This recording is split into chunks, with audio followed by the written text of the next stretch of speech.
Welcome to the True North Racing Podcast, your go-to show for all things racing from coast to coast. We're here to chat with your favorite racers and bring you the latest from the world of short track racing. Hosted by John Morrison and Brandon Feeney. Get ready for fast cars, big personalities, and all the racing action you can handle. Ready? Green, green, green.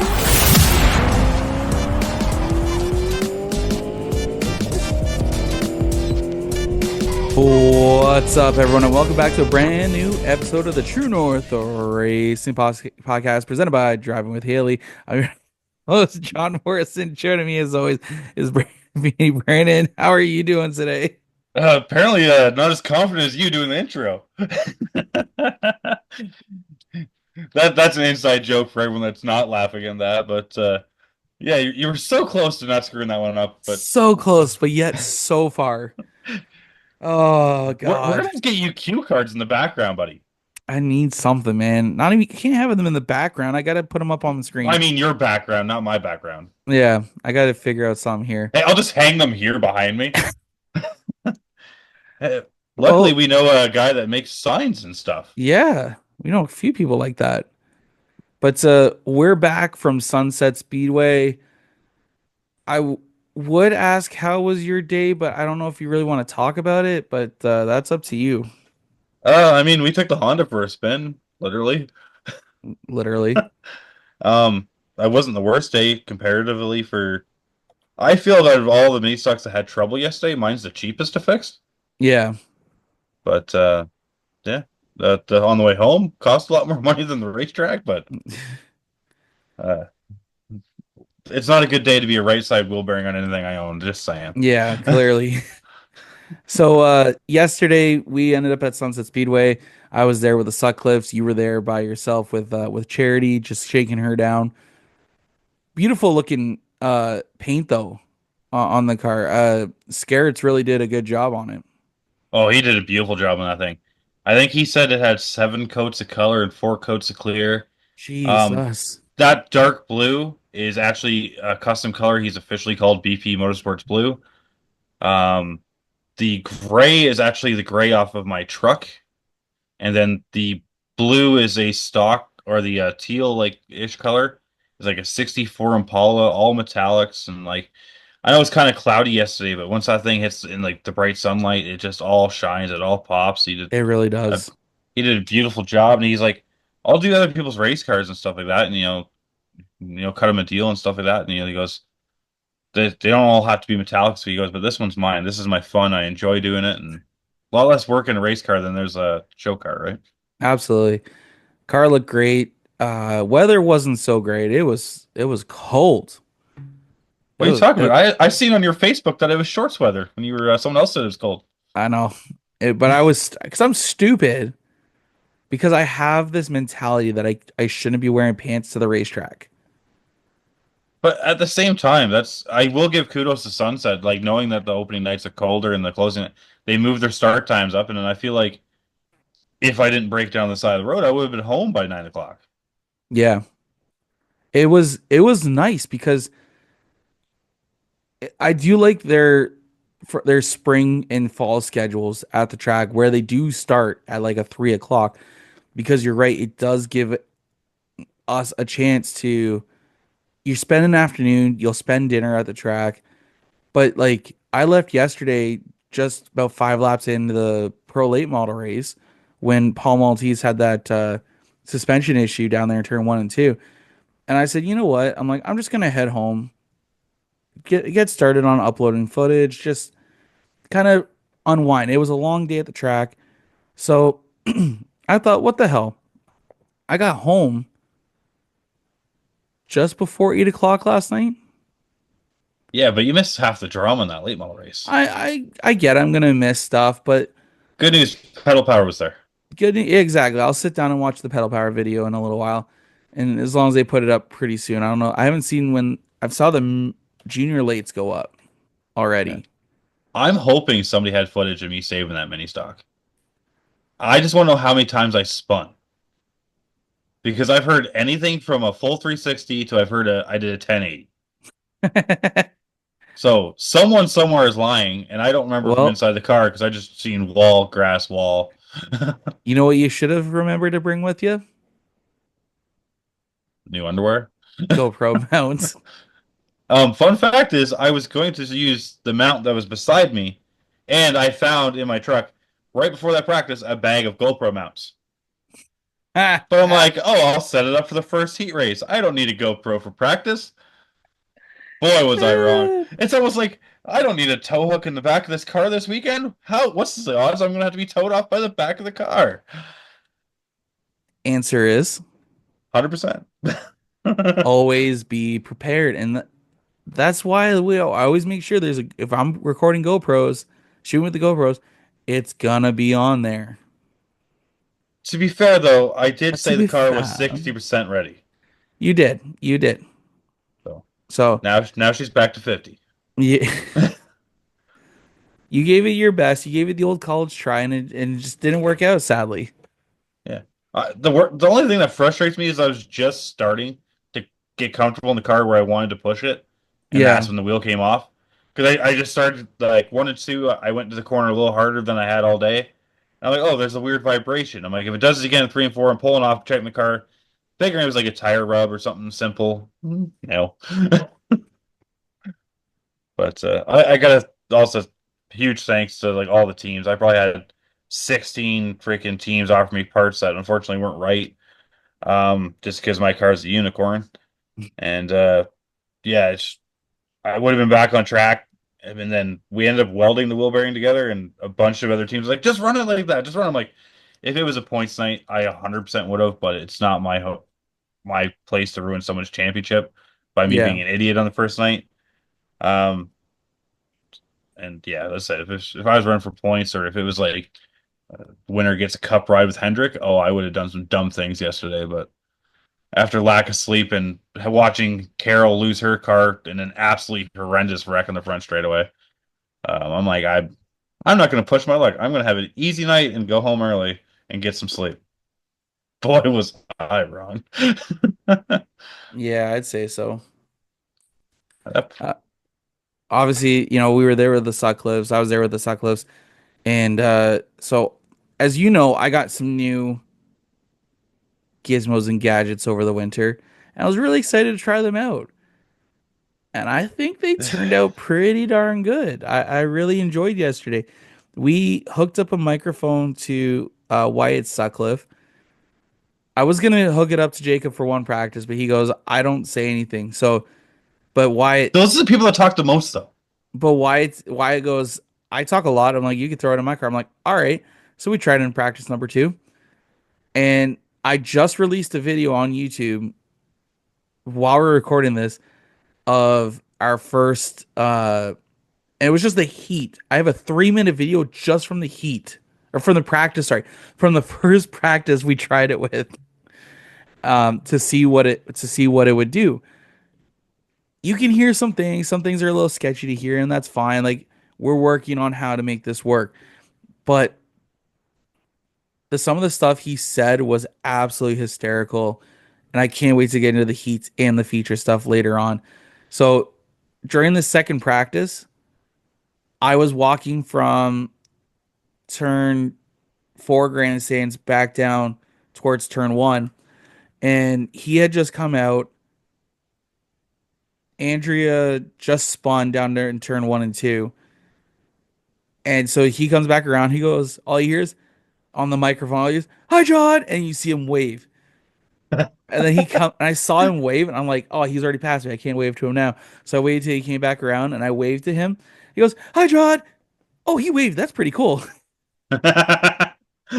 It's so when Andrew spun, that's what I pulled Charity off the first time because that first practice I wanted to just make sure nothing fell off. Yeah, Irony of the day. Put it I'd up say on so. jack stands, did a little wiggle test, made sure everything felt tight. It did. I noticed the left front tire was rubbing a little bit, and then it was actually really cool that like I got to run with the Sutcliffes, and like those Mustangs have some serious power behind them. Um, and like is that why it's best finish in a feature last night as Wyatt's well? best career finish in a mini stock feature. because I don't think he needed that yellow. Man, me and Cam K were talking throughout the entire of the feature. Actually, when I wasn't taking photos or videos, him and I were talking, and of course, when that just before the caution came out, Cam had messaged me and goes, "Am I seriously gonna be at home when Wyatt wins his first feature?" The answer is no. The answer is no, Cam. Unfortunately, the Wyatt jumped at so Jacob won the heat. He because he won the first heat. He pulled a 7 for the invert. So it actually put Wyatt on the pole for that race. Wyatt jumped out to a great lead off the hop. He jumped out to I think close to 10 car lengths. I want to say at Oh, one it point. was easy that. At one point, but Blaze was holding up Ryder, and you can't say that Ryder was not a man on a mission yesterday. That kid was fast all day, and in that feature, you could see it. Oh, yeah, he was fast, but in all honesty, with Wyatt was out there and he was running his own line, no worries. No, I don't think Ryder would have caught him without the yellow. I don't think so either, because even at the end of that race, it looked like that he was. It even looked like Wyatt was starting to run him back down a bit until him and Jacob got side by side. That was still a cool battle. I wish that battle was for the win, but that was a cool Right? battle for the Like I brothers. have a really cool photo actually that turned. I think it turned out pretty darn good. Um, from yesterday. Actually, I think it's the one. It's the one that I posted actually on their page. Yeah, Um, I honestly wish with my car break and I brought my cameras anyway, but I also looked at my cameras. I'm like, oh, I won't have time to use these today. So anything I say from the rest of the season, I say, oh, I'm not going to do this. I'm doing it now, yeah, just because it was great to see the brothers back out. What I feel like Jacob's gonna have such a strong season. Um, he was fast out of the box. He was beaming. He was ear to ear grinning. He goes, "Man, this car feels so good." Wyatt was excited. He was like, "Man, this car's on rails." There's a lot of work. Wyatt built up a lot of confidence over the winter, and it really showed.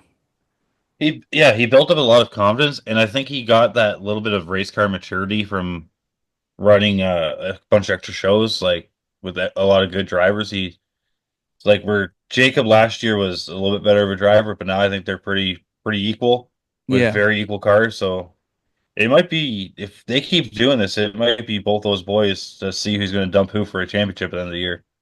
Wyatt already said he'd hook him. But would Jake do it the same thing to his brother? I'm sure Jacob would. Like, I really feel like as weird as this is going to sound, you have as an example, you have like a Dale Earnhardt personality and a Kyle Larson personality from those two boys. Yeah. One just wants to absolutely whoop your butt and be as clean about it as possible. The other one is just trying to rattle your cage. Like that's the vibe I get from those two. Yeah, like it's the personalities are completely opposite. And but we got to give a big shout out to Ryder for picking up his first career win in the mini stocks. Um, Kid How has about the big been man Colton Everingham too, breaking like Colton a 6 year Everham, streak? right? Going back to victory lane, but I was talking to a couple people afterwards, and they were even like, I was not expecting that from Colton. I'm like, I talked to him like late last year, and he said he was redoing his whole program. And buddy, I he came out. The car looks great, by the way.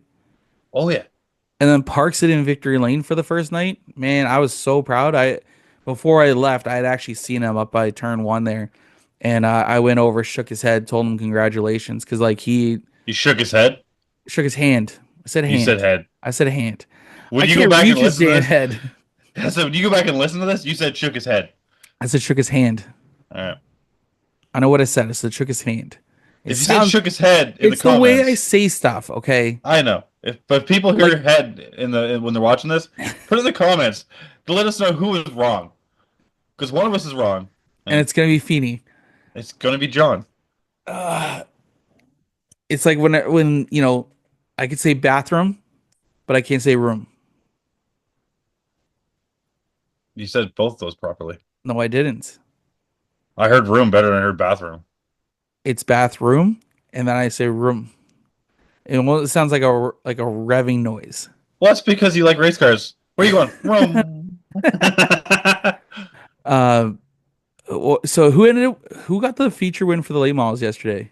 That would be prime time Josh Study Oh right, I with saw that. I believe it was Mumbercat second, and was it Predico in third? I'm gonna have to go check race monitor. No, it was Jordan House.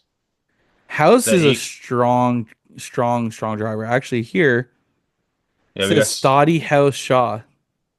yeah. So Mumbercat was second in that 16 car, and I didn't see him having any issues, but I'm just wondering maybe a transponder issue or something like that. Maybe because it shows here he was 13th, 8 laps down. Actually, 9 laps down. Yeah, I'm assuming the transponder. I do know there was a transponder on the track with like 10 to go. So maybe we found out where it is or who it belongs to. Um, and then the Czech casher, her Walters, winning the hot rod race. Yep. Uh, who won the junior lates? Oh, that was Davenport. Josh Davenport. Yeah. I was busy welding my car back together so I That could drive in the trailer. that kid is gonna be absolutely untouchable today. Like, or this year, I think he's. Uh, I was watching practice and he was just lights out faster than everyone, and you can see him just drive away. Yeah, towards the end of the last year, he was the dominant junior late driver, I think, in Ontario. Yeah. And I'm not just saying per track, I mean Ontario. Yeah. And a couple of his closest competitors have aged out of the class, so where he hasn't quite. So I think it's obviously with being junior lates, there's you can get a bunch of drivers to get some experience in a hurry to catch up. But Yeah. um, I think if it's any invitationals that you're looking at, that 30 car has got to be a favorite. Oh, for sure. Um, I know we'd have a lot more to talk about from yesterday because it was a good day overall and it was great to be back at the track. But we do have a couple guys waiting for us to chat with. We are going to be joined by Kyle DeSouza and Hayden Smyth from the Ontario Off-Road Racing Association, and we're recording this after this, but we had a great conversation with them, learning about the association and the Ontario off-road scene, which I didn't know was even we even had one here. Yeah, I thought Democross that I did was the closest thing we had to off-road racing until Motorama. Exactly, right. So I was really happy that we got to meet him at Motorama. I'm really thankful for Kyle wanting to reach out, talk to us, come on the show again, and but yeah, let's go talk to those guys. All right, now into our DJD Gear presents our guest segment presented by DJD Graphics. I still got to figure out. I got to write that out and figure it out. But we got Kyle DeSouza and Hayden Smyth joining us. Guys, how are y'all doing? Good, doing great. How you guys doing? Doing really well. Happy Sunday. Um,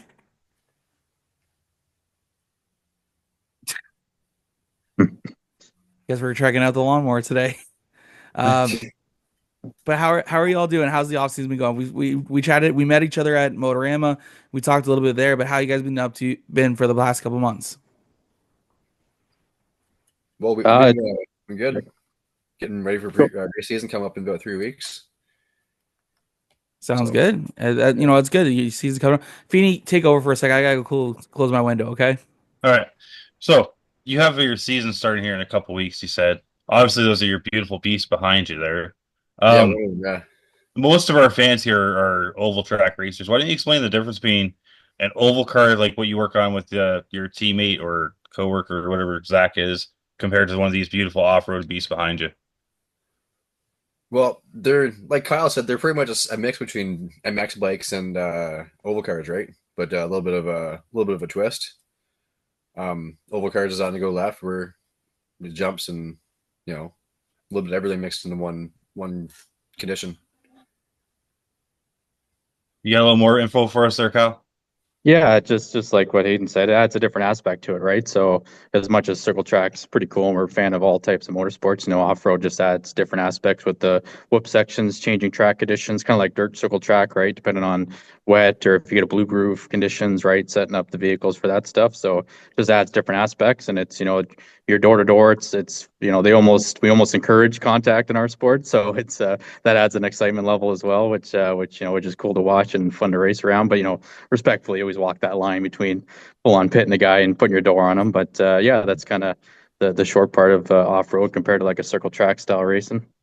Yeah, so I had a gentle introduction to like off-road racing. I think like half of us rednecks did with the Stadium Super Truck series that Robbie Gordon and everything ran.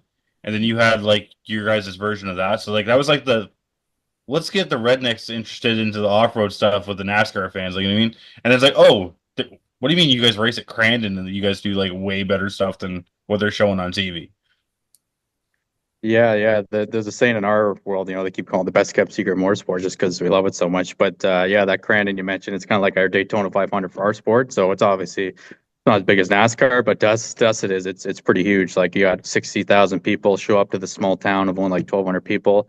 You got these crazy 900 horsepower Pro 4 trucks they call it. It's kind of like the top class they have. Obviously that's in the States here. We're on a smaller scale and more local style racing, but still just as fun. And that's what we try to aspect here. We kind of circle around racing out here in Ontario. Mhm. You back, John? Yeah, I'm back now. We're good. I just had to make sure the window was closed now, so that way if they do fire up the lawnmower again, it's gonna be more muffled than what it was, and doesn't sound like it's right outside my window.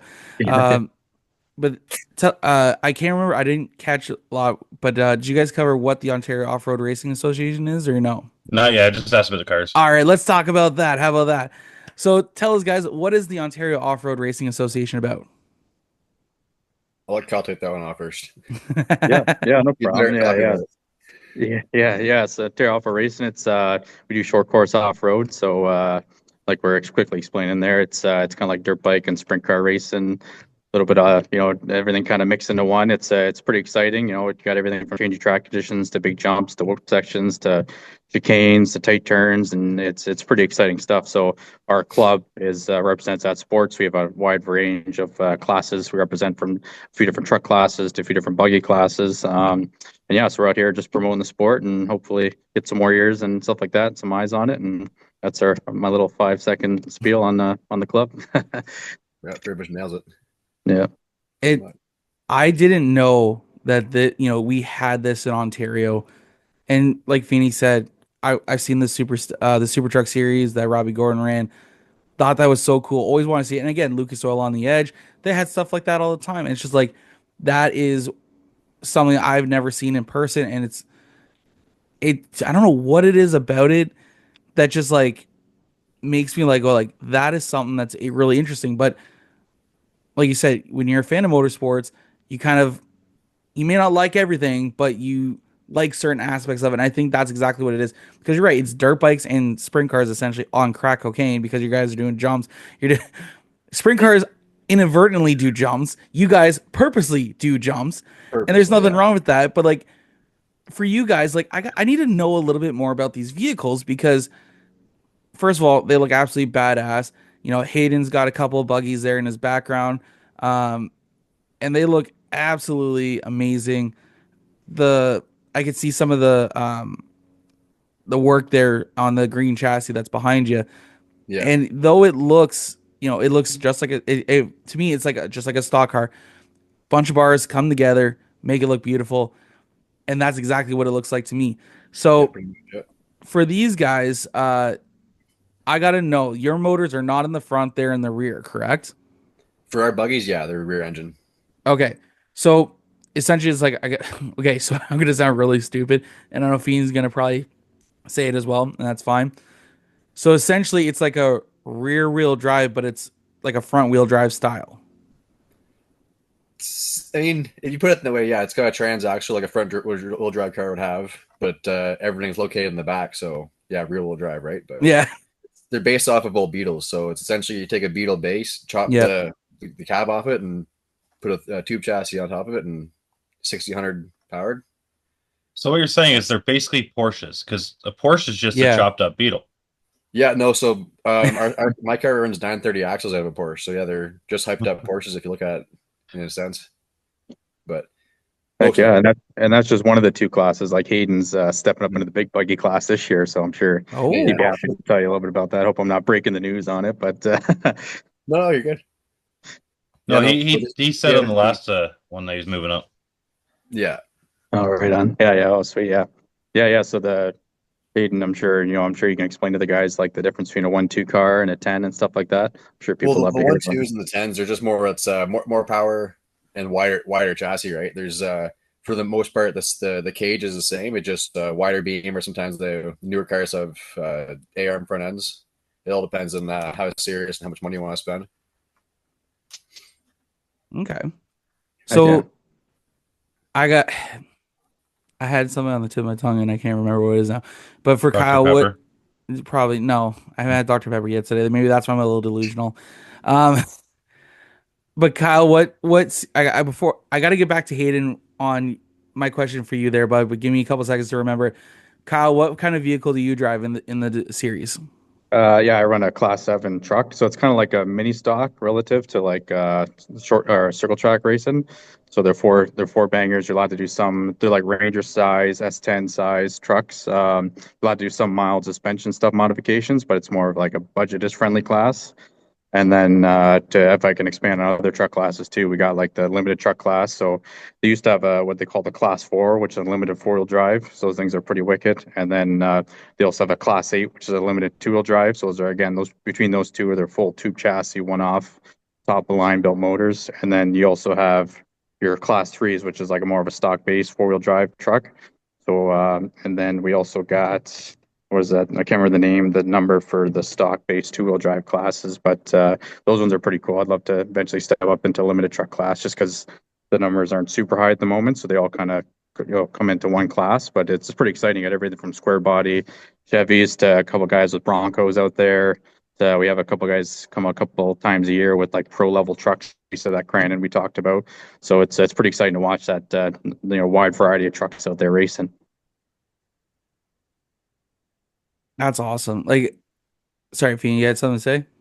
I was gonna ask, so like we kind of know your tour. You got the is it the Oswego Speedway Park and a couple of is there like other places that you could possibly set up courses? Like if there was like say a racetrack or something like that that you could use like infield, outfield, field, or like even like a large enough fairgrounds and stuff like that. Could you run something like that?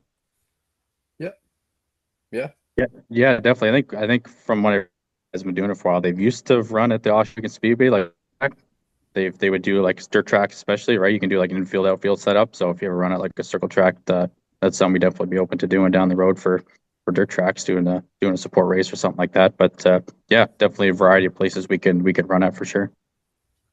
I was gonna say they've done something similar, but not in the sense of like what you guys do because um, the flat track motorcycle guys they've raced there in the past at Oswego. Like actually like at the speedway, not the uh, motorcycle track that you guys compete at. But like they even made like a little infield course one day. I don't know actually how that turned out. It kind of looked a little weird to me because those guys I'm so used to watching them just go, dirt tracking style. yeah. But uh, it's kind of crazy that you guys. It almost seems like you guys could take this product and kind of go anywhere you want to. Well, that's like last summer we raced with the roaming monster truck series. I think monster truck all out, and we Oh yeah, Kyle raced his truck with them. We had a couple guys racing Lindsay, and then we did one here in Ottawa, and we just were like a halftime show for what the monster trucks were doing, and had little races and little time trial events, and it was pretty fun. Did an autograph session and had people, all the fans sign on their car or signing cards, and it's a good afternoon, right? absolutely.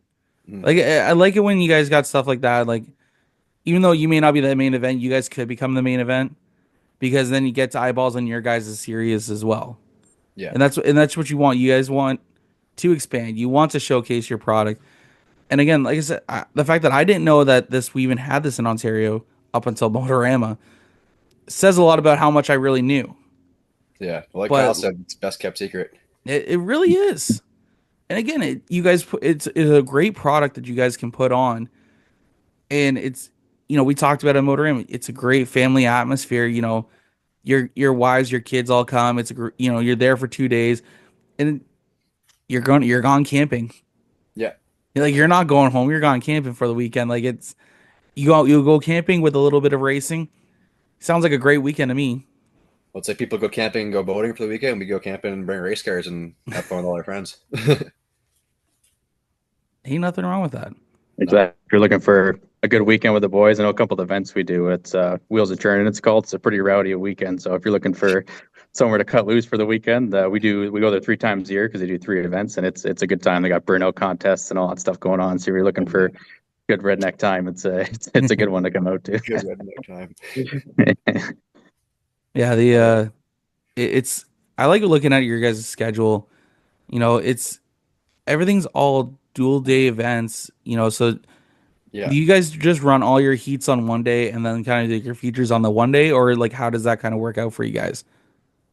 Well, we try and model after what Champ does. So it's so Saturday is one event, and then Sunday it's one event. So we do a qualifying, we'll practice qualifying and a main event Saturday, and then same thing we do on Sunday.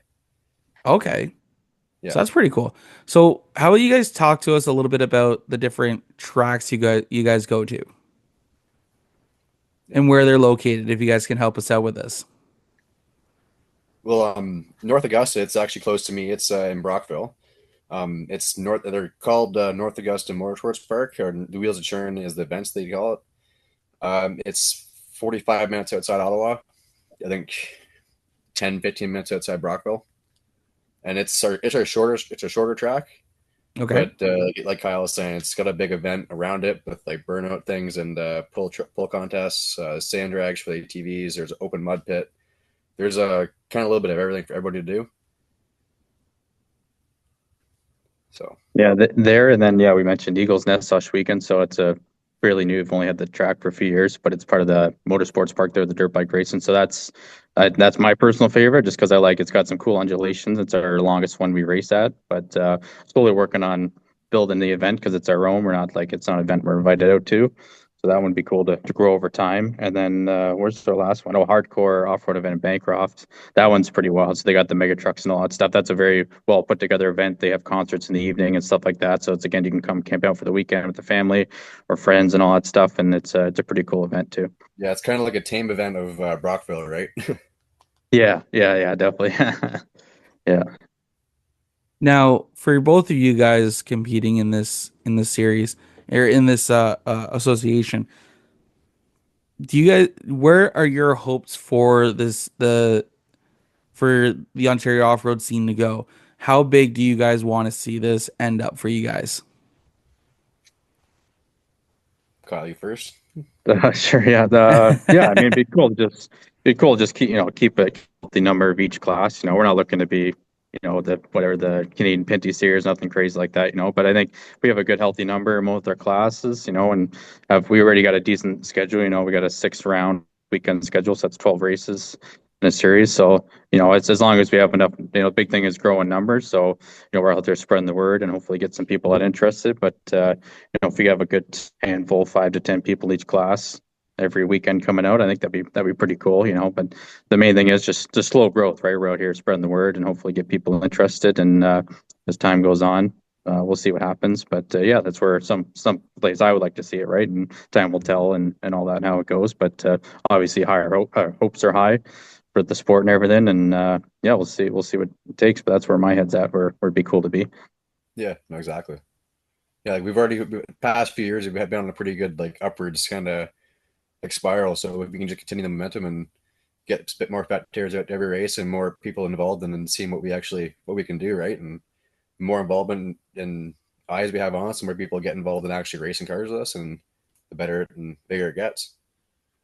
So with that being said about the schedule and stuff like that and growing numbers, say you have a competitor that wants to get into it but can only commit to say Saturday or Sunday, because they could still just run one of the 2 days and compete, or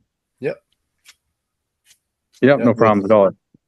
Yeah, just obviously it would hurt your points in the overall season, but there's no you don't have to run just for both days, right? So you're welcome to run a Saturday depending on your schedules.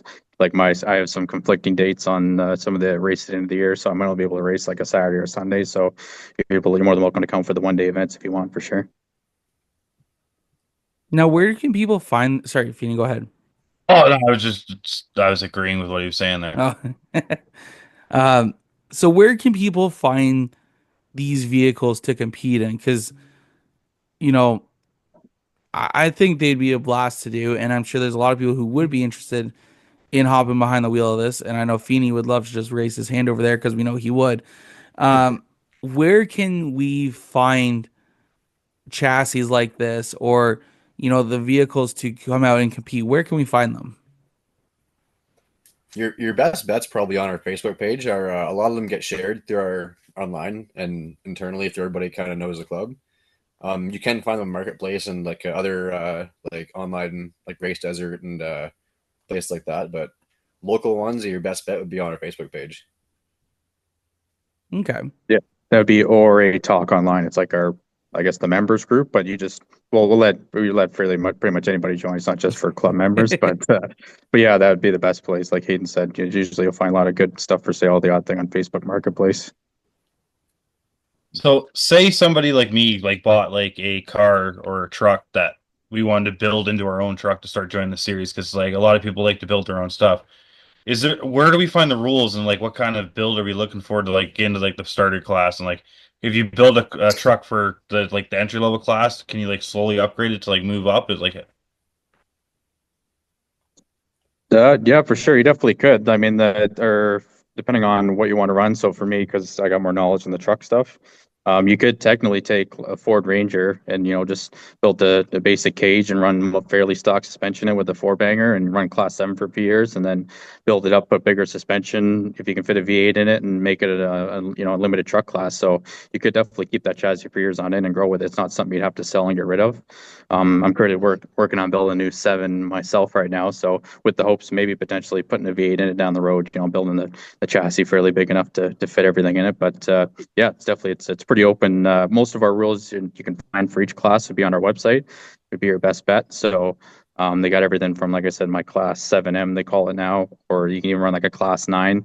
It's not super popular, but that's like a bare bone stock truck with just a cage in it. And even if somebody just wanted to come out and just toot around the track and see if they even like it, we have we call it slow obstacle. So I know they've done it in the past. So even if somebody just has, like you guys are talking about Motorama, taking your van out a toot around the track. If you want it, we got our officials out there, make sure everybody's safe and all that stuff. And even just wanted to roll around the track, like, oh, this is kind of cool. Maybe something I want to do, right? And a lot of people got 2 seats in it too, which is a cool thing about the 1-2-1600 class, which means it's a single or 2 seat.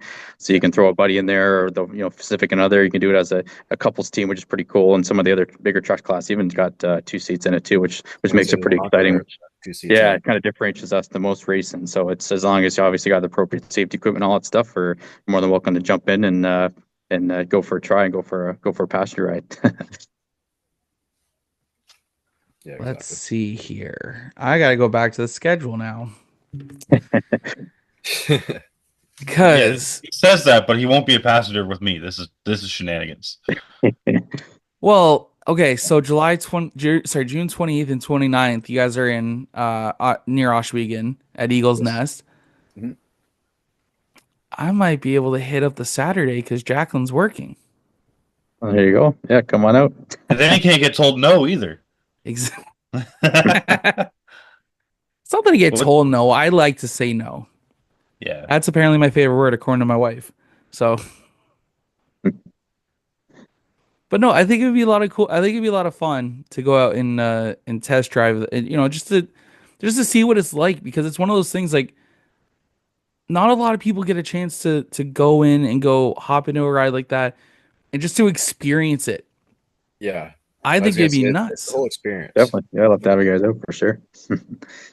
Well, June, I may think of the September 27th, 28th as well, because that's the weekend after my kid's birthday. So I may talk to the wife. Maybe I could talk to the wife, and me and her will come out, and maybe we'll get her if we can set this up. Get her to sit shotgun on a car.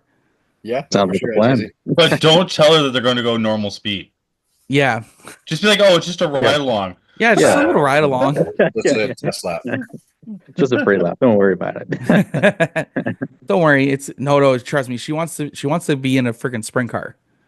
Oh, damn, right on. She also Oh. wanted to do the enduro at Humberstone. She wanted to do the she last year we went to the enduro the last enduro at Humberstone. She looked at me and goes, I want to do that.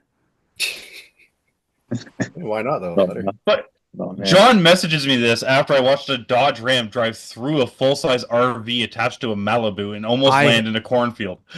I have the video of that. Thank you very much. I took a video of it, and that was hysterical. The guy just went full tilt like a Peterbilt, drove through this guy's trailer, went to the damn rhubarb, and like he slid sideways. He hit a ditch, I think.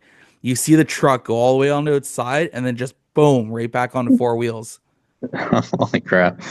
Went for a ride. That's was wild. nuts. That's wild. The funniest part about that, it was a Dodge Ram hauling the smallest trailer I've ever seen in my life. And a Chevy Malibu Max hauling like a 40-foot camping trailer. Oh, man, you gotta love those ones. With the tail just sagged out. Just I was impressed it moved it. Yeah, I was surprised it went. I thought I was gonna lose it first lap, or like first turn actually. Actually, while I'm thinking about that, I'm gonna send that over to you guys right now so you guys can see it as well. Because it's so funny. That's I went wild. too far though. I really hope I didn't delete it though. No, I didn't. If not, it should be on TikTok. Yeah. Because that was the night Rodney took that hit to the wall that you filmed too. Rodney. Yeah, remember Rodney was in the Blue Street car when you get backed in the wall right in front of you? No, that wasn't. That was the GSR car. Yeah, Rodney was in it. Rutherford? Yeah. No. I think they stuffed him in it for that race. For the backwards race? Yeah. To be fair, we couldn't hear a dilly squat where we were standing. So, I mean, I don't know who was behind the wheel. Well, I had the cruise on the inside, right? So that's why I kind of knew, too. Like, I'm pretty sure it was Rodney Rutherford in that car for that race. I don't Because I'm pretty sure Rodney reposted it. You know what? I'm going to go figure out. I'm going to go ask him here in a few minutes. But like I said, I'm going to download that video, send it off to you guys. Because apparently I can't. Yeah, we don't just ADHD on the stage of Motorama. We do that everywhere. Yeah. No, yeah. Pardon me not knowing, but backwards race, does that mean like you guys don't run the track backwards? No, Does that mean, they like, a put field it in run reverse backwards? and drive the normal way. Oh, yeah. That's crazy. That's awesome. So they did what's called EVA Destruction. Okay. And so they had like a regular enduro, a ladies enduro, kids enduro, and then they had like almost like a half off road braking because they were going through the infields, through the light posts and stuff. It got so dusty that no one could see, so there was probably jumps, but no one's seen the whole race. I was a photographer in the center. They didn't tell me the cars were going to be coming at me. You're just running around trying to get hit. Yeah. Well, I'm just like, oh, I've been standing near this post all day. Oh, yeah, that's a bad spot to stand. Why? Because they're coming at that post now. I'm like, all right, stand on the tires and pray for Jesus. Gonna tuck around the pole and just hope for the best. Yeah, I have no photos from that race because everything was just dust. Yeah. Oh, geez. Yeah. Dusty mid-run. We've been there. Yeah, I've had some dusty runs. Yeah. But yeah, then we had Red Rover, which is just how it sounded. But I wished instead of doing the Red Rover and going all the way back around the track and reset it, you had to like rip an e-brake and turn back, go the other way, like freaking almost like a beep test. Yeah. That would have been funny. I love how we're playing the Brady Bunch with the squares on my screen here. Like John started where Hayden's is, and then like Kyle and John are switching back and forth now. Like We just need to eventually see John's in the going to background. yeah. They're still bouncing around that. I mean, it's looked the same now since I moved you and Hayden around. Oh wow! Just watching that video there, that's unreal. Right? Almost into the farmer's field next door. Oh my gosh, that's too crazy. See, we like okay? weird stuff like this. Yeah, the dude was okay. He actually commented on my TikTok about it. That's crazy. Wow. He said he was sore the next day. Good thing for that fence, he would have just kept going. Right? So Oh, obviously, with you guys being off roads, as we're getting way off topic, like we always do. But you guys being off road, you guys don't have walls and stuff to worry about, but you guys probably flip a lot. What's the worst kind of crash you guys can experience in these things? well, it depends on which way you're going. Like I've seen guys go end over end, and that can really mess them up. Like I'd say probably worse than going like in a barrel roll, which is all depends on how many times you go in for end. It's never clean either way, right? Same as an oval track race, they start rolling there. It never really feels great. But Yeah, it's not as as quite as not theatric, but as crazy as like a sprint car where you're doing 4 or 5 flips airborne type of thing. But they've done some good rolls, but thankfully cages and everything do their job and never had any major incidents that I know of, anyways, as of late. So, but Was yeah, it everybody this? races pretty good. Like most of the time, it's a fairly rarest occasion, but it can happen from time to time. Go for a little tumble. Yeah, that's it. Is a flip like the worst kind of wreck you can have in this, or is like if you like case a jump in the worst kind of way, is like that worse for you guys, or? No, I'd say rolling over are probably more of a common occurrence, and it wrecks more stuff. We don't have the biggest jump we had was TMP at Toronto Motorsports Park, and you could case that jump, and that would kind of send you for a weird kind of offset when you land, but it more or less kind of sends a shock through the chassis. It hurts you in your back more than it kind of hurts the car. All depends on how hard you case it, but that was my experience with it anyway. It was just hit hard and then hurt your back. Yeah. Yeah, like But for example, that Champ Series they're talking about. So that's a series in the States. That's like our NASCAR. They're racing in Wheatland, Missouri right now, and there's a sky jump there, and a few guys overshot it, and they went nosed in and land darted and kind of end over end. So obviously that's like the tippy top of what they do. But thankfully we don't have anything. We haven't anything recent that's been crazy like that. But there can be some good tumbles for sure, nose to tail stuff like that. Yeah, it's you never know what you're gonna get with these off-road vehicles, and unfortunately, sometimes it happens. Um, but obviously, as a group, you guys, I'd assume you guys would come together and really make sure that person is okay and that they get to come back out again. Oh, 100%. Yeah. Yeah. Officials on the track or the volunteers from the club that flag the corners, they're there first thing. Anybody that's, as long as the track's safe, anybody that's available usually rushes to them and helps out where they can. So yeah, we make sure we look after each other, definitely. That's good. Now, because I'm unfamiliar with this stuff, and we're learning together, right? Or Feeney and I are learning together on this. What kind of safety requirements do you guys need to take while in the car? So like fire suit, obviously helmet, gloves, shoes, Hans device. Are you guys required to use a racing seat to keep you strapped in, or like what's the deal there? Depends on the class. So most of our obviously are like our actual main racing buggies and trucks. So we require everything: full 5-point harness, extinguisher on board, full suit. So all that stuff, everything's up to date. And then there's like something like we say, there's our beater class or like that tough truck. Obviously, you don't need a full harness if you're doing that slow obstacle trial thing. But yeah, for top class for sure. Depending on the weight and stuff of the vehicle too, they require like a certain thickness of tubing and all that stuff for your roll cage. So to make sure all that's on the up and safe to go. yeah, and like most of the classes require like at the very least like a single layer or double layer spire suit just for your own safety, right? Like Yeah. in the computer cross class, you have to have a single layer at least, and then a properly rated um racing helmet. It can't be like your motorcycle style helmet, right? Yeah, which is good because like safety is to me is always the number one priority. You got to make sure you safety gear is in check. Um, Now, obviously, I could see how well built these buggies are just by looking over Hayden's shoulder here, and Yeah. the only thing I can't get over is the fact you have a green frame. Yeah, no, that car is it just got purchased actually. So you're talking about buying cars. That one was on it's been for sale for the past 2 or 3 years by 2 or 3 different people. Okay. And it was in storage before that for probably I want to say 15 or 20 years, and it's going to be on the track this year for the first time in Oh wow.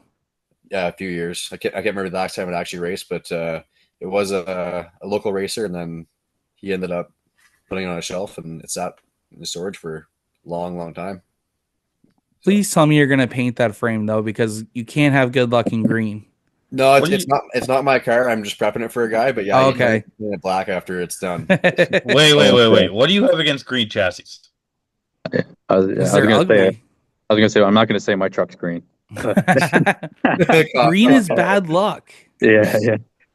Green means go, buddy. Come on. On a race car, it means it's bad luck. You're calling Bam out just like that. Yes. Wow, I thought we were friends. After the week I've had, you're going to call that shenanigans. Yeah. I don't know what it is. Like even when I first start crewing for RJ. He had a green frame, green chassis Chevy Monte Carlo. I absolutely hated it because to me the car looked like Barney all of a sudden because we had Yeah. purple. So that when we actually got Chris House's super stock, we did a purple and black scheme with green numbers. Yeah. So we called it I the was trying Barney to figure car. out how green got to Barney. That's where I was trying to figure out where it came from. Well, Barney has green, so got green like dots on them, right? Yeah, yeah. Just need like a speaker with the theme song as he goes around the track. Yeah. No, I get, would do I something get the like green that though. chassis. Hey, runs to the back bumper. I love you. I love you. You love me. I'm crossing the start finish line. I love you. You love Get on the switch, yeah. Oh man, that'd be awesome. Yeah. Screw a train horn. Have the Barney anthem. Man, if I ever do that, if I ever get behind the wheel of a car of my own, and I'm doing that 100%, I will put a speaker, hit play on a friggin' bar soundtrack. Oh man, have you guys heard the 24 Hours of Lemons? Obviously, somebody Yeah. did that with Baby Shark. I saw a clip. Some guy going by. Yeah, the entire event. Yeah. Oh man. Now See, that's we're Sorry, go ahead. Canadian. We got to have the song that never ends. yeah. No, of course. Yeah, that's it. Well, it's actually the song that doesn't end. Before people give me crap in the comments. All right. Honestly, that's an even event that I would love to do is the 24 hour of lemons. That'd be Definitely fun. on the bucket list for sure.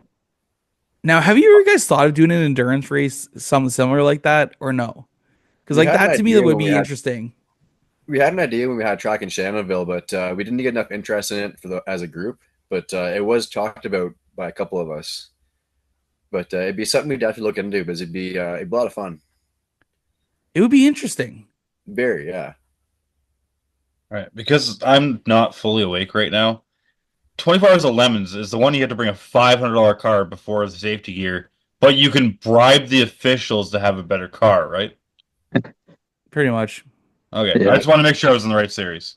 I mean, Because I've never theoretically, you could do I've never most seen that on years, can you Roadkill. not? Well, That's right. yeah, they kind of got a bad name and stuff like that now. So like, it's kind of hard to find. I heard another series that was doing it, but they were more legit. That you just bring a $500 car, minus your safety gear, and go racing. There's no bribing an official. There's no BS. It's just go out there and race. See how long you Have can a good actually time, last. yeah. Yeah, but for see, sure. at least in Lemons, they spray painted bribe down the car that bribed. Like, they didn't hide it. But like, That's you weren't fun, allowed to pay money. You had to bring like food. See, So me and John are starting an enduro series. If you want to bring food, it has to be Yeah. your bribe. It also goes on quality. Yep. Make a good steak. You can throw a turbo on it. No problem. You bring a smoker and feed us for the weekend. You can bring any car you want. It could be a Ferrari. We don't care. as long as we get unlimited food, we don't care. Yeah.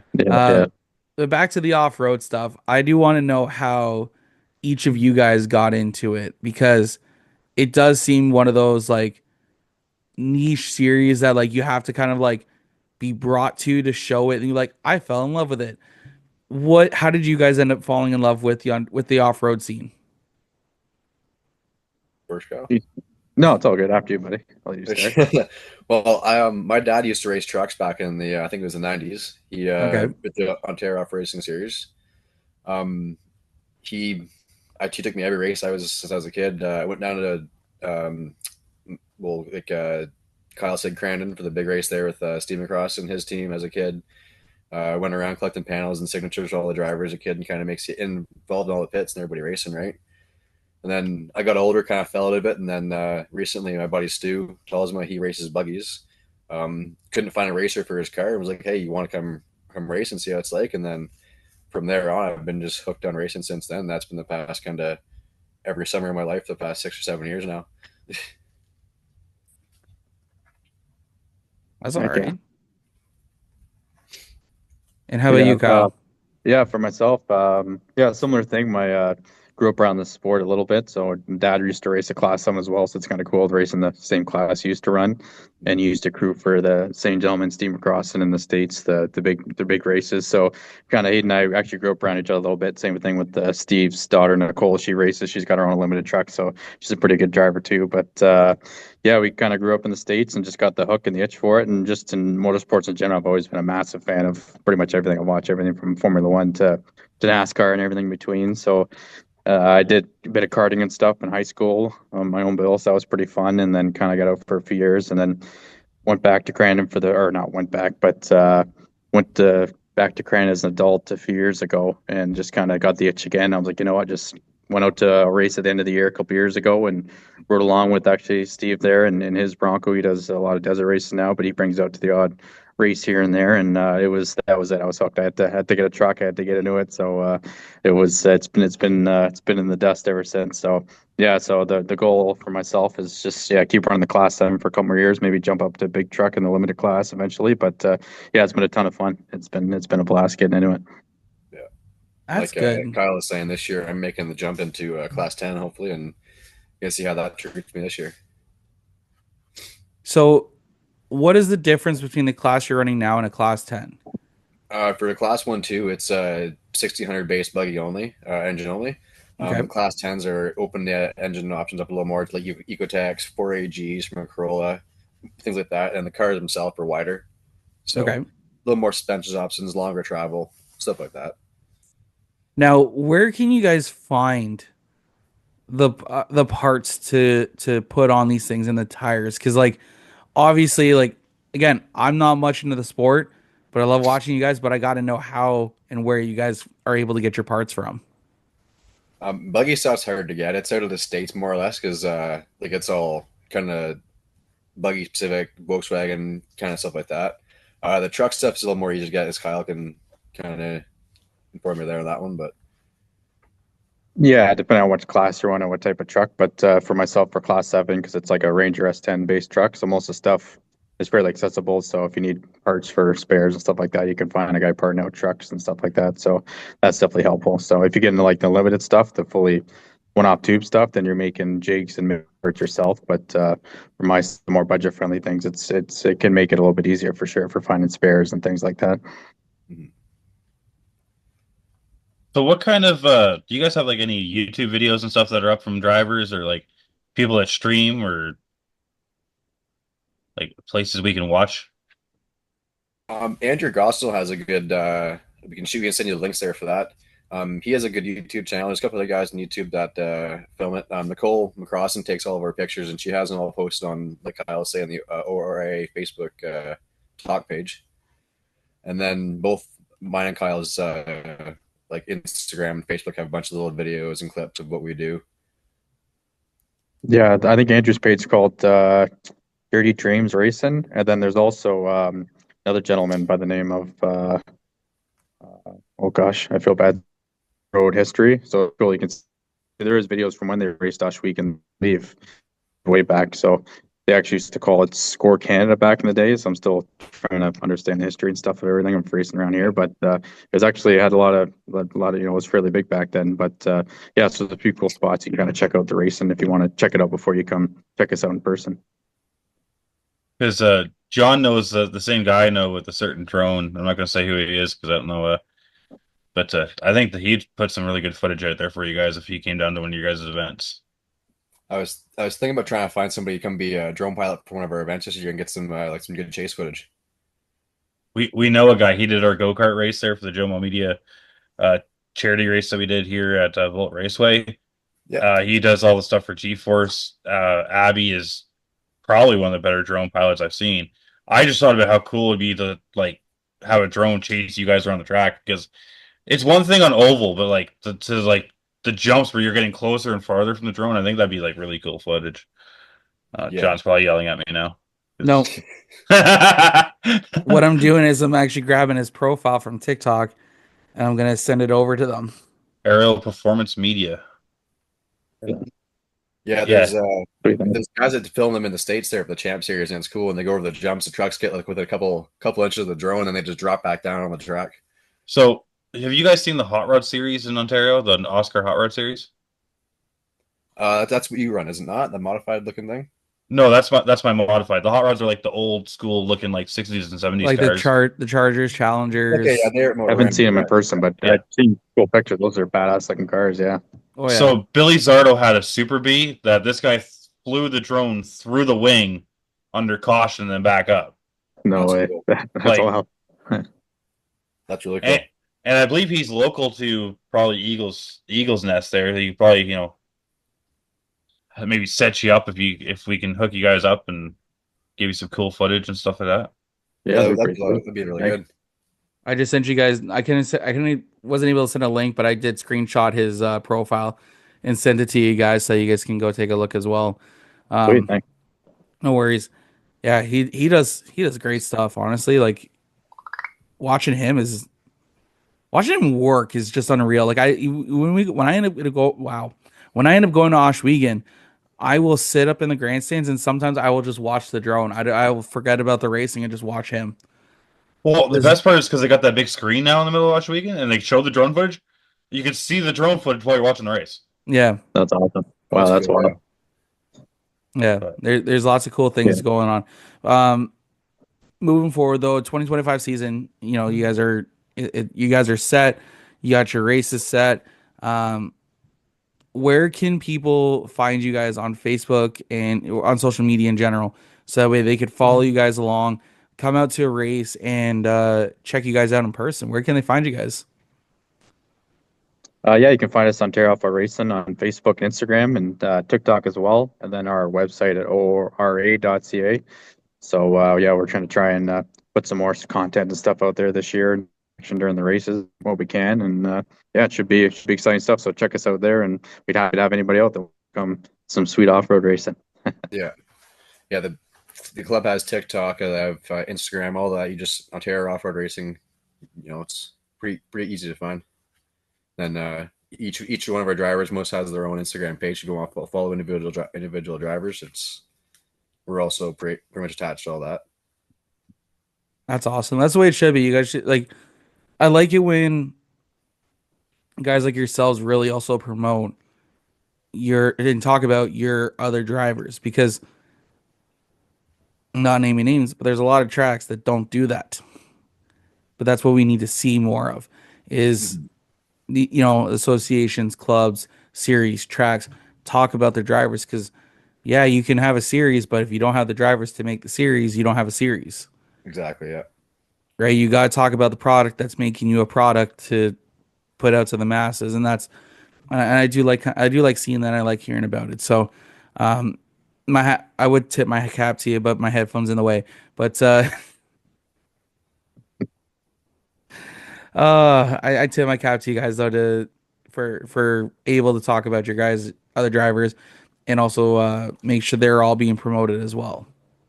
Yeah, no, we that's kind of what our focus on is. Everything, everybody's there to, they spend all their hard-earned money to bring their car up to the track and, spend 6 weekends a year with us. So let's give them a good weekend. Make sure everybody has a good time enjoying themselves, right?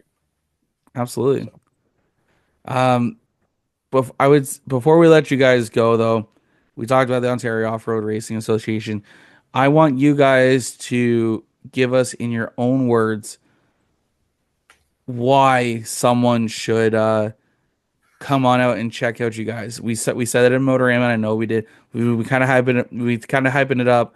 I want you guys to say in your own words, kind of like what you guys are hoping out of the season, what you guys want to see when people come out to the series, to a track, and watch you guys for the first time. I want to hear you guys' words on those. Yeah, just gonna be an exciting and just hopefully it's a nice surprise what's available out there for the motorsports in Ontario. And yeah, it's high flying, it's exciting, it's door banging, it's exciting stuff. It's yeah, we hope you come out and enjoy us and check us out, and we're happy to walk around the pits. Those are always open as well. Come shake somebody's hand. We're very, like Hayden says, we're very family oriented. So we love to meet new people and stuff like that. And you're welcome to come sit in a buggy and check it out. And yeah, we think you'd really love to come see us for sure. Yeah, no, it's more spectators we have. Like it's always open to come and check out our racing. It's Eagles Nest, like Kyle said, is probably one of our most exciting tracks to come check out. And spectating there right now is free. And come check us out with like our open pits and get a picture of the buggy and see some of our drivers. All right. Before we let you guys go, though, I know there are people involved with your guys' race teams personally and professionally with marketing partners. Before we let y'all go, you guys will have the floor for a few minutes to thank everyone and everyone who's helped you along the way, helped you get into the sport. Could be, a great uncle that you never met but found out he was racing off-road stuff. Could be a dog that you just found out liked dirt racing but that was like 4 generations ago, but that dog was never in your possession. Could be a future pet that you want to bring to the track, make it a track dog or something like that. But the floor is yours. I'm getting more ridiculous with these each and every week, but the floor is yours to thank them all. Okay. Well, yeah, no, I want to thank, I'll start off by saying my team for sure. Like Brandon, Chelsea, my wife, for taking care of everything she does at the track because she scores for us and does all that. Without her, we wouldn't be racing. Personally, I want to thank my probably Stu Talisman for getting me into racing. Then probably all the sponsors that helped me with it was TMR, Epic Racewear, Highland Designs, and new for this year's Kavanaugh Construction. And then Epic and TMR also helped the club out a lot. So it's a huge thanks to everybody from them, and yeah, keep on rocking on. Heck yeah. Just want to thank JP Car and Truck. So it's family shop. They've helped out a ton, and Century Signs have been a huge help to myself. Big shout out to my dad who helped me get into the sport, and I guess the McCrossons for letting us tag along to all their cool adventures for when they were running the pro trucks and stuff back in the day. All the volunteers, everybody at the club, from Jeff all the way down to myself being the new guy in the club. It's been awesome. It's just shout out to everybody in the club. It's been such an experience the last year. And shout out to all the sponsors from the club. So City Homes, Kennington Construction, Tower Events, JP Car and Truck, DNF Crane Rentals, TMR Customs, Epic Wastewear, and Desmar Excavating. So, just to add to what Hayden said, to all the club people that support. And so some of them have been helping out the club for a while. So big shout out to them and the people behind them. So without them, who knows where the sport would be. So big thanks to them and everybody behind them. Yeah, well Awesome. said. Well said. Well, guys, we appreciate you taking your time out of your Sunday to come chat with us. Good luck this season. I realize wasn't following your guys' Facebook page until literally about an hour ago. But I have clicked the follow button, so I will be following along all season long. I'm excited to watch you guys. I'm hoping to make it out to the Eagles Nest races this year, at least once, maybe two. Hopefully, maybe once or twice. We will see. But like I said, thank you guys for joining us this week. We appreciate you guys chatting with us this week on the True North Racing Podcast presented by Driving with Hailey, and we'll chat with you guys soon. Thank you for having us. Thanks for having us on. Yeah. All right, and we're back from our conversations, I guess. Yeah, conversation with the Ontario Off-Road Racing Association, guys. I got to thank Kyle and Hayden for joining us. And again, if you guys are looking to follow them this summer, go take a look at them. Like I'm hoping to go out to one or maybe two events this year. But make sure you guys go give them a follow on Facebook, Ontario Off-Road Racing Association, and check it out. Honestly, they're coming to Oshwegan Way in June and September. It should be a good time. Like I said, I'm hoping to make it out, and who knows, maybe I'll try to somehow get Jacqueline riding shotgun on one of those. I was gonna say it'd be hilarious if you jumped in a car passenger seat and they just didn't tell you I'm the one driving it. I would immediately try to get the fuck out. Buckle up for safety, bitches! Oh no! Oh man, well, we should do that, but both mic up. You know what? If we were to do something like that, we could. Well, I just think it'd be hilarious because the two of us together, we have so many shenanigan stories. It's hilarious. Yeah. I think if all of a sudden you'd be like crap talking me while I'm trying to drive a car I've never driven before, and I'm just like, I'm trying my best here, man. I don't know what to do with my hands. You said turn left now? Turn left? Where, into the pond? Like chaos like me. Oh boy. Honestly, no, it would be it would be pretty cool though to ride along. And like I said, if I could figure out a way for Jacqueline to get there and go for a ride along, I think I could make that happen. Yeah, it's especially because like I think she liked those trucks when she looked at them at Motorama, and Oh, she did. your wife is a fan of destruction. I've found out through Yeah. Humberstone, so I feel like that's her safest entry level class to go to. I know, right? Like, let's go enduro racing. Excuse me? What do you mean you want to do the demo derbies and stuff? There's bonus What do stuff. you? No, no, no. No, no, no. She's like, I want to do CVM. I want to do a sprint car. Yeah, where did this come from? Like we to be fair, anyone that looks at race cars wants to drive a sprint car. Yeah. Jacqueline just likes the fact that at a dirt track she gets dirty. That the dirt slings off the track and hits you. So like It's I all fun and have a games till you're eating fries. yeah. That's why we eat before we actually go up into the grandstands. Yeah, And true. we got ourselves a good spot this year. We're sitting down in turn 4 for the World of Outlaws race here in just a couple weeks, which man, I'm excited for. 2 more weeks. Let's go.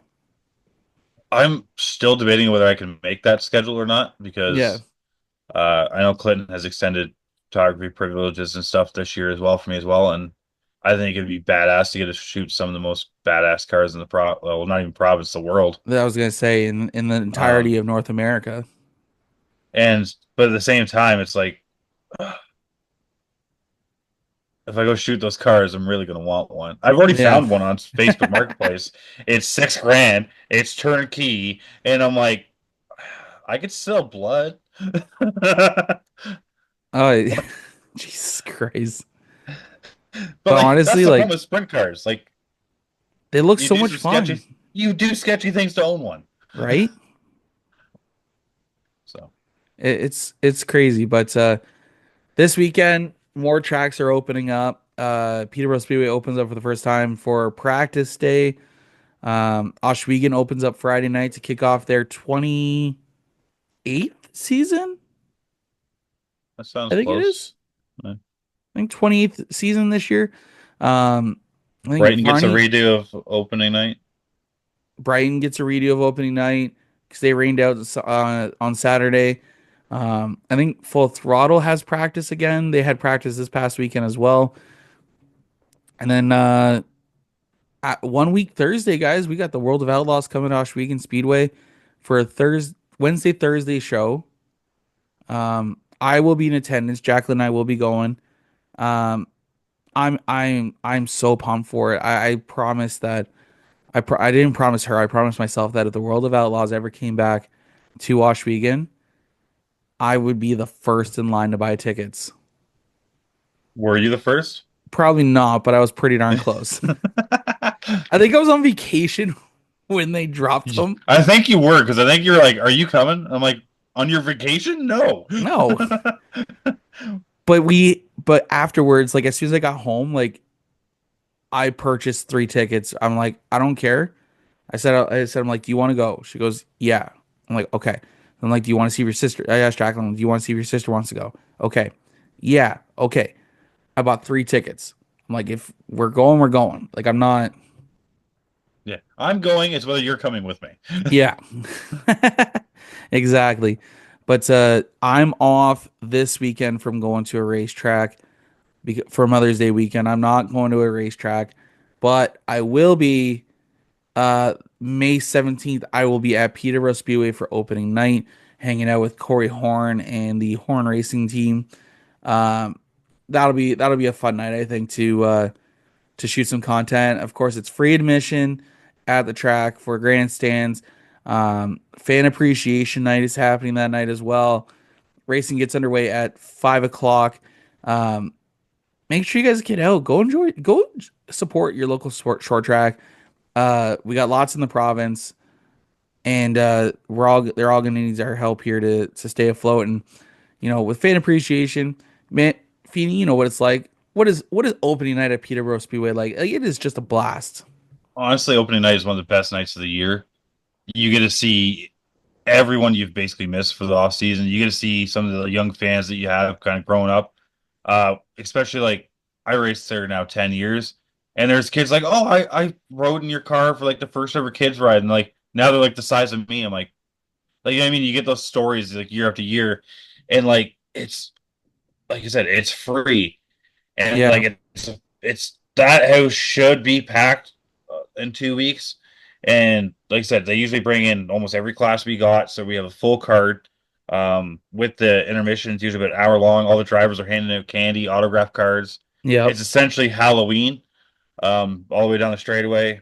Bunch of drivers will have cars there, putting kids in and out of cars and stuff like that. Oh yeah.